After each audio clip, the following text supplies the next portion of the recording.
LeBron James had some quotes about wanting to win right now on Wednesday night. The Sixers are trying to win now to the point that they paid a 37-year-old role player upwards of $10 million a year. You're going to hear the case that they, eventually, trade for a much better, soon-to-be 38-year-old whether you like it or not. Snark aside, LeBron and his current Lakers team are not in good shape. Anthony Davis is out for an indeterminable period of time. LA is 14-21, 3.5 games out of the last play-in spot, and they don't appear particularly inclined to push more chips in for this group. All of this prompted ESPN's Dave McMenamin, a reporter LeBron is known to trust, to ask how long he thinks he has left. That question drew this answer: I don't have a number. I know as long as my mind stays in it, I can play at this level for a minute. Now, that's up to my mind. My body is going to be okay because if my mind is into it, I will make sure my body is taken care of and I'll continue to put in the work.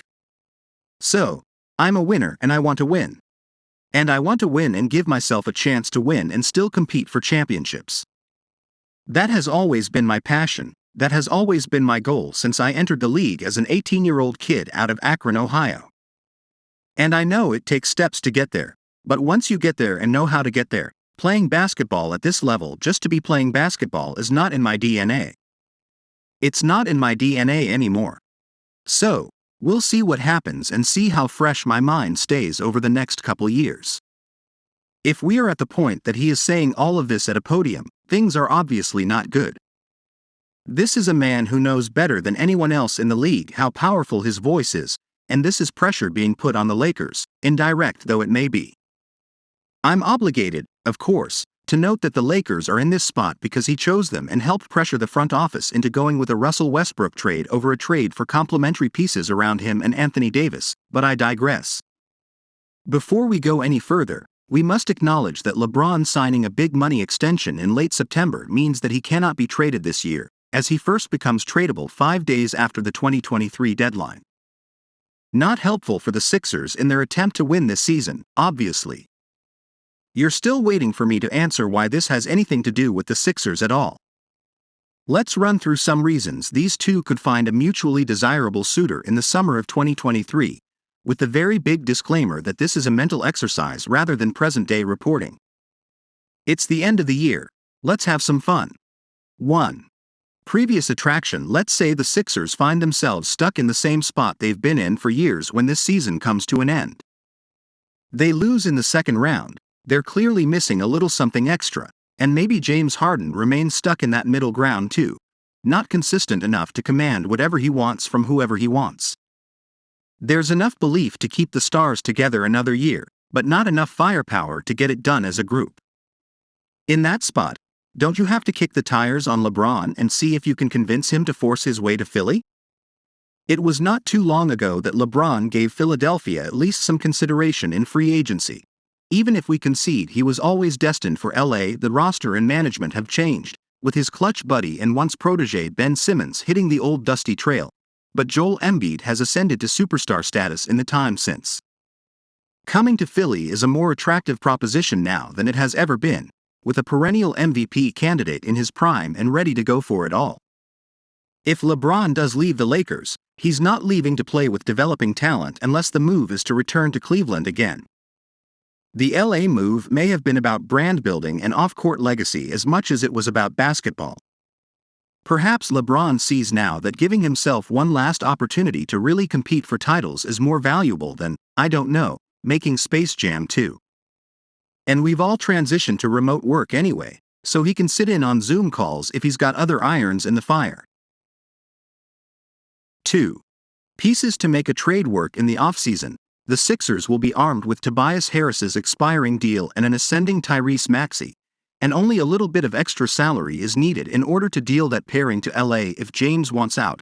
The Lakers would be hard-pressed to get a better young player back than Maxey, and Harris's money coming off the books would give LA a shot to chase some big-time free agents in 2024, most notably Devin Booker, Jaylen Brown, and Pascal Siakam. It may take less than Maxey for all I know, as I don't think there's really a precedent for trading this type of player this deep into their career. Frankly, I don't have any idea what it would take for the Lakers to actually make a LeBron James trade before his contract is up. Assuming it would take some draft capital on top of the outgoing players, the Sixers are light on picks to send, with their next available first to trade coming in 2029. That's a long way away, and it would be a highly risky move to send that out for James ahead of his age 39 season. But banners hang forever, and as we learned when people, including the Sixers, outright refused the idea of trading Ben Simmons for Kawhi Leonard, prioritizing the long-term window over a real-deal chance to win immediately can be just as prickly. 3. Merging the timelines right now. The Sixers have mostly committed to winning now but still have to do a bit of timeline straddling as they try to bring Tyrese Maxey along and mold him into the best version of himself. That's sort of where the "should he move to sixth man" conversation comes from. De'Anthony Melton is a more obvious two-way fit alongside the current starters, but the Sixers owe it to themselves to get their highest upside prospect as many minutes as possible with the other core guys. That's going to lead to some hiccups along the way, and it could even cost the Sixers important games at some point. Commit to a load-up year where anything short of a title is failure, and you don't have that problem anymore. On the other end of the deal, as we established up top, LeBron is clearly not pleased with where the Lakers sit on their timeline. Bringing him to Philadelphia would highlight the urgency on his part and the team's part to win while they have a real chance to do so. The Sixers would only need to worry about having players who fill in the gaps between their three stars. They'd have LeBron for at least 1 year, maybe 2 if he picks up his player option in 2024-25.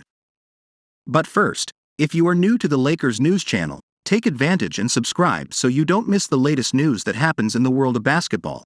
We are always bringing you firsthand here. Enjoy and like this video, so that YouTube continues to bring you the latest Lakers news in the world of basketball. 4.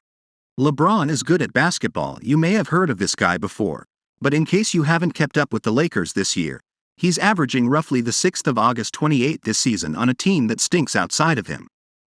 He may be old, but he's a generation-defining player, so the talent is still there to justify having interest in him.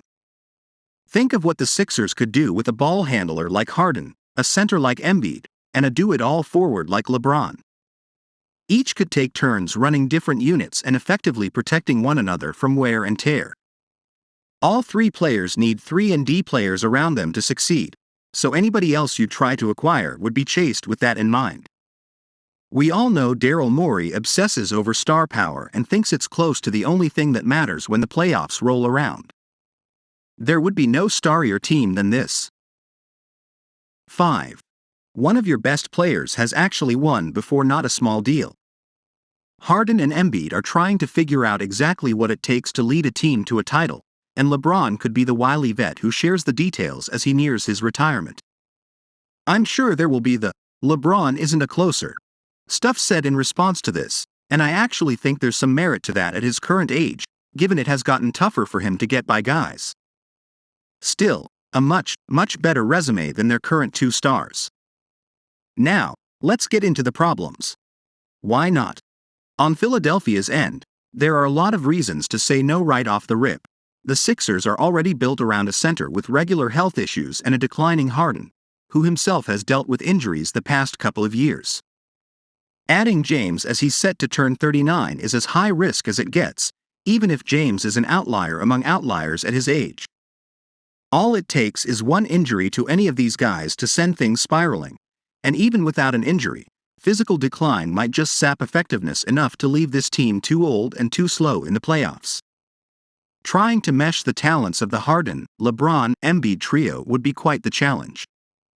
They are 3 immensely gifted offensive players, but not necessarily complementary players. LeBron is in the midst of his worst outside shooting season ever. Harden has struggled to be an impactful off-ball player, and there's some overlap with the spots Embiid and LeBron would want to operate from. Add on potential ego clashing and you have a whole different set of problems. Let's just say LeBron's defensive impact and general attentiveness have dropped off from his peak. You can hide some of this with surrounding talent and Embiid at the 5, and James is at least huge if nothing else, with the strength to wall off plenty of bigger wings even as he ages. But there would definitely be quite a few "I'm saving myself" games between this trio in the regular season, and it would drive everyone insane. And then there's the matter of James needing to get to the point of actually wanting out, and also getting to the point of wanting to go to Philly specifically. If he's obsessed with just a one-shot chance at a title, is he taking that chance with guys who haven't won? Is his obsession with legacy taking him to a place where they probably won't be super forgiving if it all goes belly up? I've wondered a lot recently whether the weight of a single bubble title is enough in LA, where expectations are always sky high and the rest of the years have been middling to bad. Think about how divisive the idea of signing LeBron was in Philly when the opportunity was there years ago, and then try to imagine the blowback if they, for example, traded someone like Maxey to get him here and then failed to win. Fair or not, it would send him into retirement with a negative tailwind behind him as he continues striving for the GOAT moniker in his final years. If LeBron is going to ask out of the Lakers, I tend to think he'd either going shoot for the moon, e.g. go to the Knicks, go home to Cleveland, or remain in LA by moving to the other team in the City of Angels, the Clippers. Either you go for the biggest legacy-shifting title possible in an absolutely enormous market, return to your roots, or stay in LA but move to, at this point, a better-run franchise. But if other options are actually on the table, and this Lakers experiment reaches its end, maybe, just maybe, this once-rumored pairing could finally happen.